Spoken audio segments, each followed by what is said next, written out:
Hey BBYO, it's Samantha Burtman from Greater Atlanta Region. Today, I'm here with a true inspiration in the studio, Lily Sassani. She is a Girl Scout, a change maker, and the genius behind the Holocaust Education Patch program that has already made a huge difference in future Scouts' lives.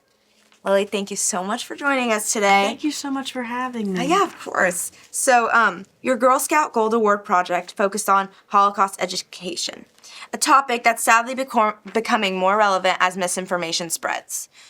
What inspired you to take this on, and why do you think this work matters, especially now?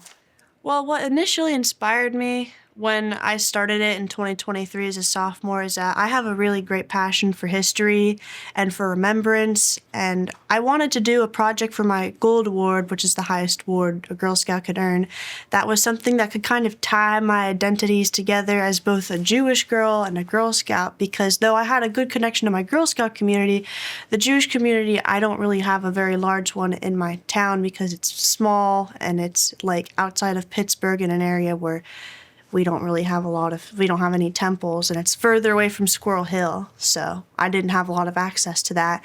And it's hard also being like one of the only Jewish students you know at school, especially when you're discussing the Holocaust. There can be a lot of ignorance, maybe like not intentionally, but either way, it's still like it hurts to know like you don't have someone to confide in when you're like the only one there who is affected by it. So when I conceptualized this project, I thought it would be great to make a patch that Girl Scouts could pursue to educate themselves, not just about the Holocaust, but specifically what the Girl Scouts of America and the Girl Guides everywhere else in the world were doing to resist Nazi Germany and to resist the Axis forces.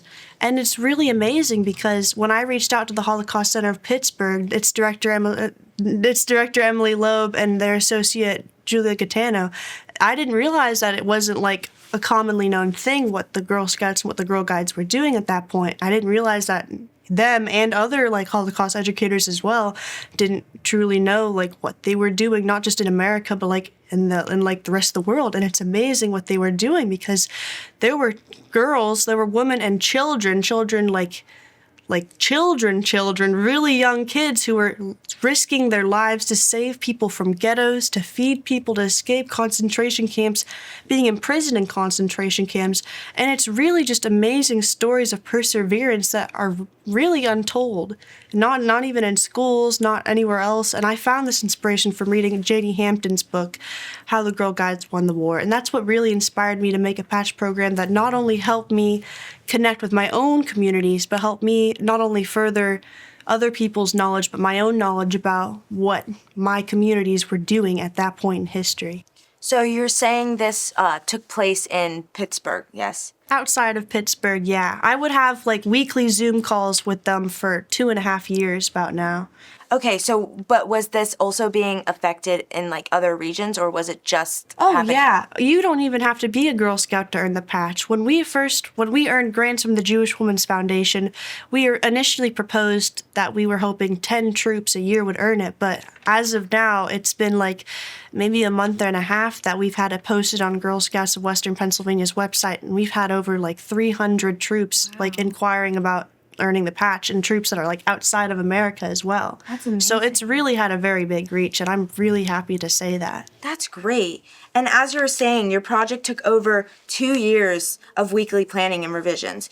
How did current events or news stories influence your approach as you were developing this program? Well, anti-Semitism has existed in history, and it is going to continue to exist, but as long as it does, I'm really going to try my best to educate myself and to help educate others. And that's the kind of attitude that I really used going into this project, being willing to learn and being willing to accommodate to what other people were doing, because like it wasn't just the Jewish people as well. It was like the Roma, and it was the LGBTQ community, and it was the disabled people. It was so many different groups of people.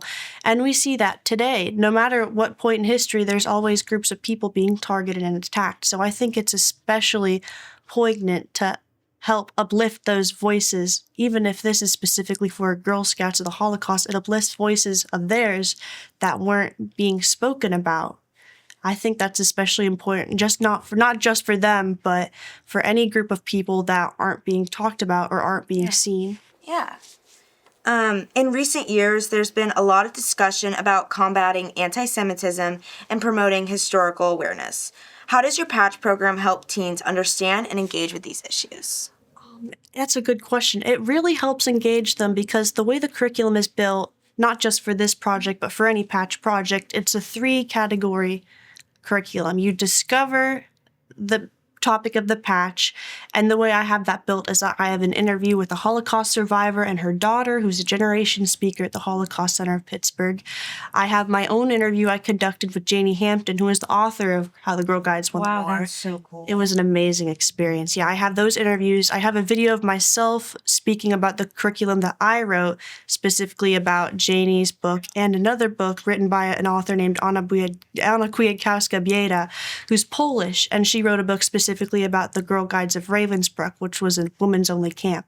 So it's the introduction of the curriculum is really just teaching them what it is. And then the second phase is connection, which is where they can create discussions about what they just learned, reflect on the video, and there's all sorts of different activities we have recommended. If you're a certain rank of Girl Scout, it's recommended that you might do a little more than you would if you were a younger Girl Scout because it's ages 6th grade through 12th grade.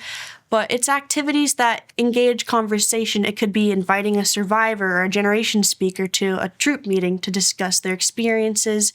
It could be reading one of the many suggested books or watching one of the many suggested movies we have in the curriculum. We have a very wide range of options to accommodate all different kinds of kids who have different learning needs. And then for the last one is take action. And that one is really where they take what they learned and they execute it in a way that's sustainable and teaches their own community about what they learned. And that could be planting flowers, a memorial for Holocaust victims. It could be inviting a speaker to come to their school and educate other people. It could be making a public presentation or a public memorial of some sort. We have a lot of different options for what they can do.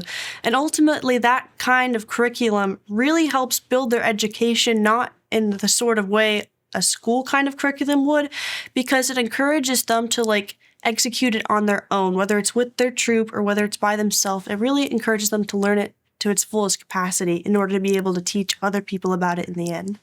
That's so awesome. And now I'm just curious, for the passion portion, the action portion, were you ever that person to go speak at a school or go educate people? Yeah, actually, my dad is an art teacher at Aquinas Academy in Greensburg, and I was recently invited to speak to their 6th grade who has just done a Holocaust unit and to just talk about some of the things I teach in my curriculum. And it was incredible. They are such empathetic young kids, and it was really great to be in a group of kids that were so they listened really well. And that was amazing to hear because that's exactly what I want kids to get from this curriculum is to learn and to be engaged because, again, this was kids their age that were going through these horrible, horrible things like being trapped at the Chefu guides in China were being trapped in their own school and they had no food, no water. There were young kids everywhere that were being murdered. So for these kids to be specifically empathetic about that just really warms my heart because it makes me feel grateful that these kids will be our next generation and will have that empathy built in them while they're young. So as they grow, they can still have that and still be able to educate other people about what they learn. Yeah, that's probably so rewarding to be able to do. It is. And finally, Lily, what's next for you? Are there any future projects, ideas, or ways you hope to continue raising awareness of the important issues facing teens today? Yeah, I will be moving out of Girl Scouts once I earn my gold award, but once I am committed to Kent State, I'm really hoping to become some kind of art director, some kind of writer or illustrator, and create my own stories reflecting current problems we see today, whether it's in history, whether it's modern problems. I know AI is one thing that I really like to think about in a more in a writing sense, what would happen if it got really bad, what would happen if this happened? I really like to explore different themes in writing, and that's one thing I really look forward to when I go to college is to really refine my skills, make connections, and tell more stories about people and situations that I think need to be heard and discussed. That's amazing. Thank you so much for joining us today, Lily. Thank you so much, Your Samantha. dedication, creativity, and determination is truly inspiring. And on behalf of the movement, we thank you for sharing your story and showing us how one person's passion can truly create a lasting impact. Thank you. That's all we have time for today, BBYO. Good night.